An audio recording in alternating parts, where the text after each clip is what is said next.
இன்னைக்கு நாம பார்க்கக்கூடிய சிறப்பு பதிவு செவ்வாய் பெயர்ச்சி. செவ்வாயாகப்பட்டவர் காலபுருஷனுக்கு 12ஆம் இடமான அந்த மீன ராசியில இருக்கிறார். இவர் 45 நாட்களுக்கு ஒரு முறை பெயர்ச்சி ஆகக்கூடிய ஒரு கிரகம். மாத கிரகங்கள் அப்படின்னு இருக்கக்கூடிய வரிசையில இந்த செவ்வாய் பகவானும் ஒரு கிரகமாக செயல்படுகிறது. இப்போ இந்த செவ்வாய் பகவான் இந்த மீன ராசியிலிருந்து மேஷ ராசின்றது செவ்வாய்க்கு ஒரு ஆட்சி வீடு. மேஷ ராசியும் விருச்சிக ராசியும் செவ்வாயினுடைய ஆட்சி வீடாக இருக்கும்.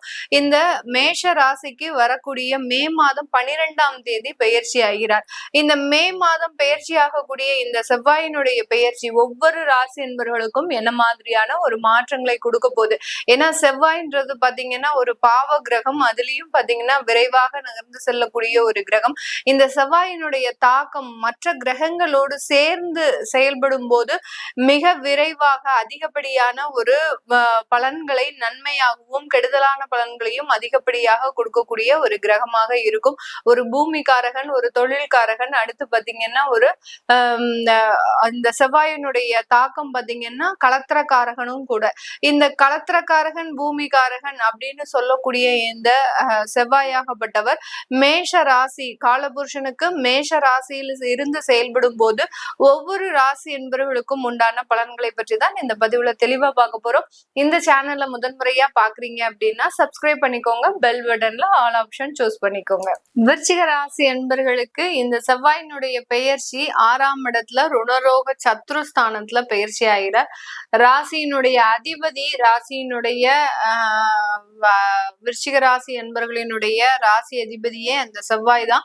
அந்த செவ்வாய் 6ஆம் இடத்துல பெயர்ச்சி ஆகும் போது இந்த ராசி என்பர்களுக்கு ஒரு போராட்டம் நிறைந்த ஒரு வாழ்க்கை, ஒரு முற்றுப்புள்ளியை கொடுக்கறதுக்குண்டான ஒரு நேரம். எல்லா இடத்துலயும் அதிகப்படியான ஒரு போராட்டம், வழக்குகள் அப்படின்றத சந்திச்சிருப்பாங்க விருச்சிக ராசி என்பர்கள். எல்லா இடத்துலயும் வழக்குகள், ஒரு இடம் விடாம தன்னுடைய அலுவலகம், தன்னுடைய கல்லூரி பருவம், தன்னுடைய வேலை, அடுத்து பாத்தீங்கன்னா தன்னுடைய குடும்ப வாழ்க்கை, தன்னுடைய பெற்றோர்கள், தன்னுடைய உடன் பிறந்தவர்கள், பூர்வீக சொத்துக்கள், தொழில் அமைப்புகள், இப்படி எந்த இடத்துல இருந்தாலும் அதிகப்படியான வழக்குகளை சந்தித்தவர்கள் நம்ம விருச்சிக ராசி என்பர்கள். இந்த விருச்சிக ராசி என்பர்களுக்கு 6ஆம் இடமான அந்த மறைவு ஸ்தானத்துல அந்த செவ்வாய் வர்றது அப்படின்றது மிகப்பெரிய ஒரு மனோபலத்தை, ஒரு திடமான ஒரு பலத்தை கொடுக்கறதுக்கு உண்டான ஒரு நேரமாக தான் இருக்கும். ஏன்னா 6ஆம் இடம்ன்றது எதிரியை அழிக்கக்கூடிய ஒரு ஸ்தானம். அந்த எதிரி ஸ்தானத்துல வரக்கூடிய அந்த செவ்வாய் அப்படின்றது, செவ்வாயினாலே பாத்தீங்கன்னா ரொம்ப கோபம், ரொம்ப ஒரு விதண்டாவாதமாக பேசுறது, அதிகப்படியாக ஒரு நேருக்கு நேரு சண்டை போடுறது, இதெல்லாமே இந்த செவ்வாய் குறிக்கக்கூடிய ஒரு கிரகம். அந்த கிரகம் 6ஆம் இடத்துல வரும்போது இந்த விருச்சிக ராசி என்பர்கள் எதையும் எதிர்த்து நிற்கக்கூடிய ஒரு மனப்பான்மைக்கு வரக்கூடிய ஒரு தருணம். எதிரிய பார்த்து அஞ்சவே மாட்டாங்க. ஜென்ரலாவே இந்த விருச்சிக ராசி என்பர்கள் எதிரிக்கு பயப்படாத ஒரு நபர்கள். இப்போ இந்த காலகட்டம் எதிரி இவர்களை பார்த்து பயப்படக்கூடிய அளவிற்கு இவர்களினுடைய செயல் நடவடிக்கைகள் எல்லாமே இருக்கக்கூடிய ஒரு நேரமாக தான் இந்த விருச்சிக ராசி என்பர்களுக்கு இருக்க போது. இந்த விருச்சிக ராசி என்பர்களுக்கு இவர்களினுடைய 9ஆம் இடமான அந்த பாக்கியஸ்தானத்தை செவ்வாய் பார்வையிடுகிறார். அதனால அந்த பாக்கியஸ்தானத்தை பார்க்கறதுனால வேலை அமைப்புகள்ல நிறைய ஒரு வளர்ச்சிகள் இருக்கக்கூடிய ஒரு தருணம். நிறைய வேலை இல்லாதவர்களுக்கு வேலை பாக்கியம் அப்படின்றது கண்டிப்பாக கிடைக்கும். எனக்கெல்லாம் வேலை இன்னுமே கிடைக்கும் அப்படின்ற ஒரு நம்பிக்கையே இல்லை அப்படின்னு அந்த மனவேதனையில இருக்கக்கூடிய நபர்களுக்கு இந்த மே மாதத்துல இருந்து அந்த வேலை வாய்ப்புகள் கிடைக்கும். ஏன்னா ஒரு 45 வயதை கடந்தவர்களுக்கு கடந்த காலத்துல நிறைய ஒரு வேலை இழப்புகள் இருந்திருக்கும். எல்லா இடத்துலயும் வேலை இழப்புகள், எத்தனையோ இன்டர்வியூ அட்டன் பண்ணாச்சு, எந்த இன்டர்வியூலயும் எனக்கு ஒரு சக்சஸ் அப்படின்றது கிடைக்கல அப்படின்னு சொல்லக்கூடிய நபர்களுக்கு இந்த மே மாதத்துல இருந்து ஜூன் மாதத்திற்குள்ள ஒரு நிறைய ஒரு வேலை வாய்ப்புகள், அந்த இன்டர்வியூல நல்ல சக்சஸ் ரேட்டிங்ஸ் இதெல்லாமே இருக்கிறதுக்கு உண்டான ஒரு நேரமாக இருக்கும். இந்த இடத்துல நீங்க கொஞ்சம் குடும்பத்தை பிரிந்து வெளியில செல்லக்கூடிய ஒரு அமைப்புகள் அப்படின்றது இந்த செவ்வாயினுடைய பயிற்சி இந்த விருச்சிக ராசி என்பவர்களுக்கு ஒரு பிரிவினையை இதன் மூலமாக கொடுக்கறதுக்கு உண்டான ஒரு நேரம். அதுதான் அந்த 6ஆம் இடத்துல இருந்து அந்த செவ்வாய் செயல்படக்கூடிய ஒரு ஸ்தானம். அதே மாதிரி உங்களுடைய 12ஆம் இடத்தையும் அந்த செவ்வாய் 7ஆம் பார்வையாக பார்க்கறதுனால வெளியூர் வெளிநாட்டுக்கு செல்லக்கூடிய ஒரு யோகமான ஒரு காலகட்டமும் இருக்கும்.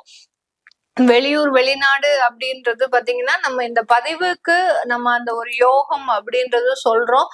ஜோதிட ரீதியாக முழுமையான ஒரு அமைப்பு அப்படின்றது பாத்தீங்கன்னா அவர்கள் எவ்வளவுக்கு எவ்வளவு தோஷம் மிகுந்த ஒரு ஜாதகமாக இருந்தாதான் வெளிநாட்டுக்கு போகக்கூடிய ஒரு அமைப்பு வரும். அது எல்லாமே இந்த விருச்சிக ராசி என்பர்களுக்கு மிக எளிதாக நடக்கும்.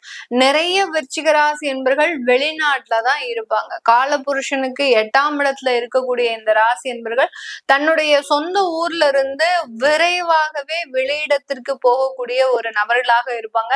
அப்படியே மீறி ஒரு 15% ஆஃப் பீப்புள்ஸ் விருச்சிக ராசி என்பர்கள் தன்னுடைய சொந்த ஊர்ல இருக்கிறாங்க அப்படின்னா அந்த சொந்த ஊர்ல இதுவரைக்கும் சந்திக்காத பிரச்சனைகளே கிடையாது. அந்த அளவுக்கு மிகப்பெரிய அளவுக்கு குடும்ப பிரச்சனைகள், குழந்தைகள்னால பிரச்சனைகள், கணவன் மனைவி திருமணங்கள் பாத்தீங்கன்னா இரண்டு திருமணங்களுக்கு மேலாக அந்த திருமண வாழ்க்கையை அனுபவிப்பது, அடுத்து பாத்தீங்கன்னா உடல் ரீதியான நிறைய தொந்தரவுகள், இது எல்லாத்தையுமே இந்த விருச்சிக ராசி என்பர்கள் தன்னுடைய சொந்த ஊர்ல இருக்கும் போது மிகப்பெரிய ஒரு தாக்கத்தை இந்த ராசி என்பர்களுக்கு கொடுத்திருக்கும். அதனால இந்த செவ்வாயினுடைய பெயர்ச்சி இந்த விருச்சிக ராசி என்பர்களுக்கு வெளிநாட்டு அமைப்புகளையும் கொடுக்கும்.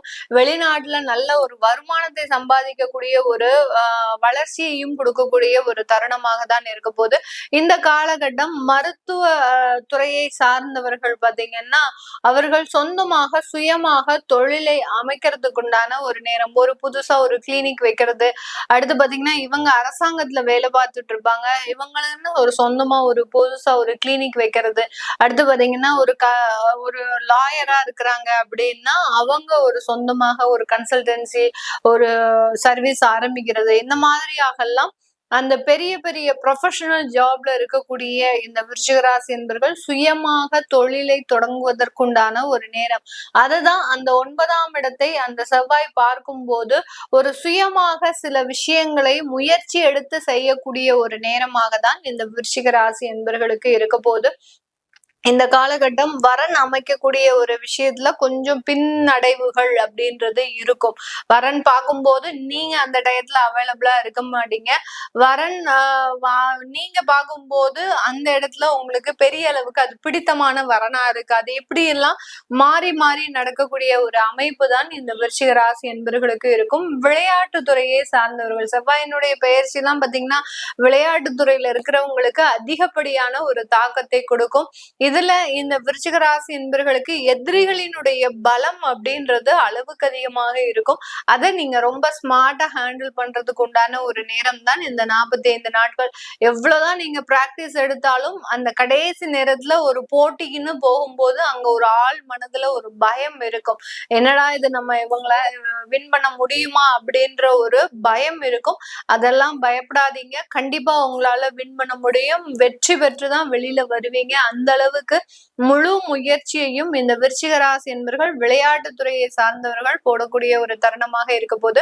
இந்த விருச்சிக ராசி என்பவர்களுக்கு இப்ப நடக்கக்கூடிய ஒரு திசா புத்தி அப்படின்னு பார்க்கும்போது சுக்கிர திசை அப்படின்றது நடக்கும். சுக்கிரன் அல்லது சூரிய திசை அப்படின்றது நடக்கும்.